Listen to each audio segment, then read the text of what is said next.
A man of words and not of deeds by Charles पैरो। दोस्तों ये लफ्ज़ पेरोल्ट नहीं है, ये है पैरो। ये एक फ्रेंच नेम है और ये नज़म भी फ्रेंच लैंग्वेज में लिखी गई थी। इसे इंग्लिश में ट्रांसलेट किया रॉबर्ट सैम्बर ने।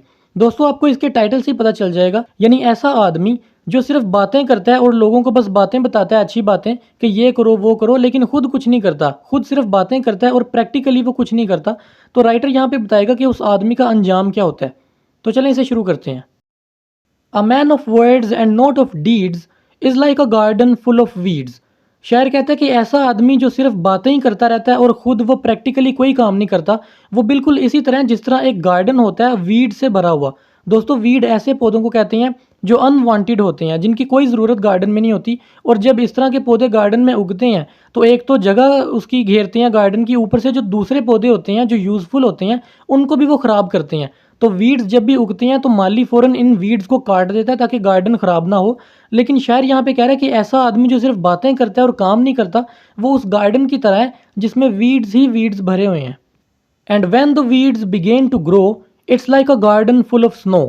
और वो वीड्स जब और ज़्यादा ग्रो करना शुरू कर देते हैं तो वो गार्डन जो है और ज़्यादा तबाह हो जाता है, बिल्कुल इसी तरह जिस तरह गार्डन में बर्फ़ गिरे और हर चीज़ दब जाए, इस तरह वो बिल्कुल तबाह हो जाता है। दोस्तों यहाँ पे वीड्स का ग्रो करने का मतलब है कि उस आदमी की आदत का ज़्यादा होते जाना, यानी उसकी जो बातें करने की आदत है वो जैसे जैसे बढ़ती जाती है वो उस आदमी को और ज़्यादा तबाह करती जाती है, जैसे बर्फ़ की तह जो है वो गार्डन को तबाह कर देती है। And when the snow begins to fall it's like a bird upon the wall.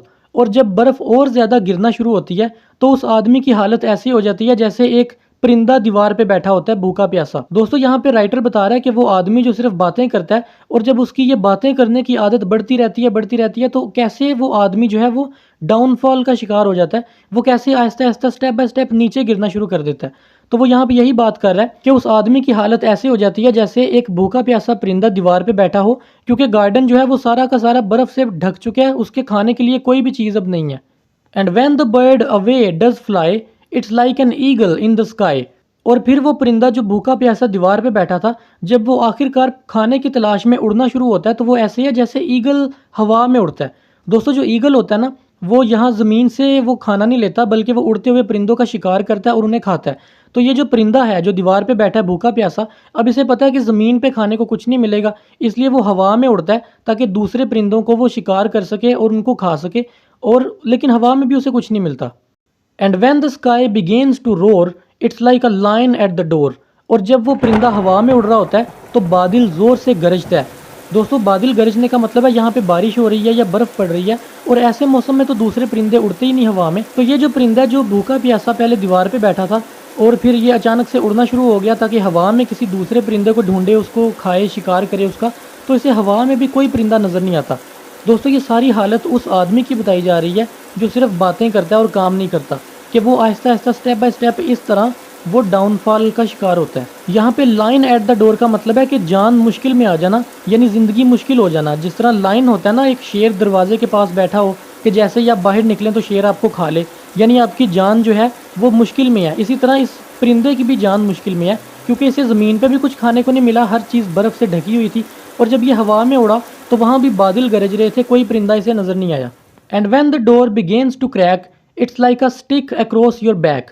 और जब हालत और ज़्यादा ख़राब होना शुरू होती है, डोर क्रैक का मतलब है कि जब उसकी हालत और ज़्यादा बिगड़ती है तो ऐसे उसको लगता है जैसे उसकी जो बैक है, स्टिक अक्रॉस योर बैक, कि उसकी जो बैक है उसमें एक तकलीफ़ शुरू हो गई है।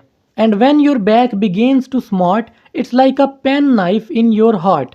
और जब उसकी बैक साइड में यानी उसकी जो कमर है वहाँ और ज़्यादा तकलीफ़ बढ़ जाए, स्मार्ट का मतलब है पेन, कि जब और ज़्यादा पेन बढ़ जाए तो उसको ऐसे फील होता है जैसे उसके दिल के अंदर किसी ने कोई चाकू मार दिया, penknife in your heart, कि उसके दिल में कोई सुराख कर रहा है, उसको डैमेज कर रहा है। मैं अगेन बता रहा हूँ कि ऐसी हालत उस आदमी की होती है जो सिर्फ बातें करता रहता है और काम नहीं करता। इस तरह का अंजाम उस आदमी का होता है जैसे ये परिंदे का हो रहा है। And when your heart begins to bleed you are dead and dead indeed. अब शायर यहाँ पे कंक्लूड कर देता है बात को। वो कहता है कि जब आपका दिल जो है वो मुर्दा हो जाता है, बिगेन्स टू ब्लीड का मतलब है कि यानी दिल से खून निकलना, यानी दिल का मुर्दा हो जाना, कि ऐसा आदमी जो सिर्फ बातें ही करता रहता है फिर आखिरकार उसका दिल मुर्दा हो जाता है। अब वो जो है ना वो एक डेड मैन है, होता तो वो ज़िंदा ही है, लेकिन उसको डेड ही कंसिडर किया जाता है क्योंकि उसके अंदर कोई अच्छे बुरे की तमीज़ बाकी नहीं रहती, वो सिर्फ बातें ही करता रहता है और कोई काम करके नहीं दिखाता प्रैक्टिकली। तो ऐसा आदमी जो है ना वो एक किस्म का मुर्दा है।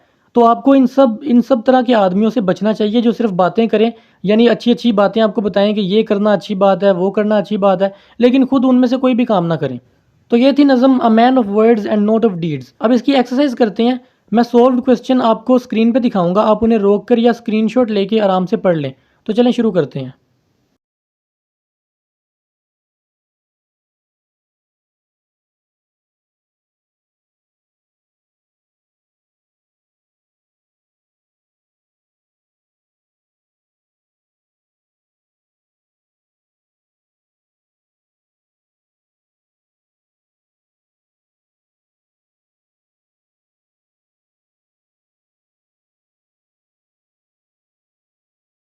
मुझे उम्मीद है आपको वीडियो पसंद आई होगी। अगर आपका कोई सवाल या सजेशन हो आप कमेंट्स में बता सकते हैं।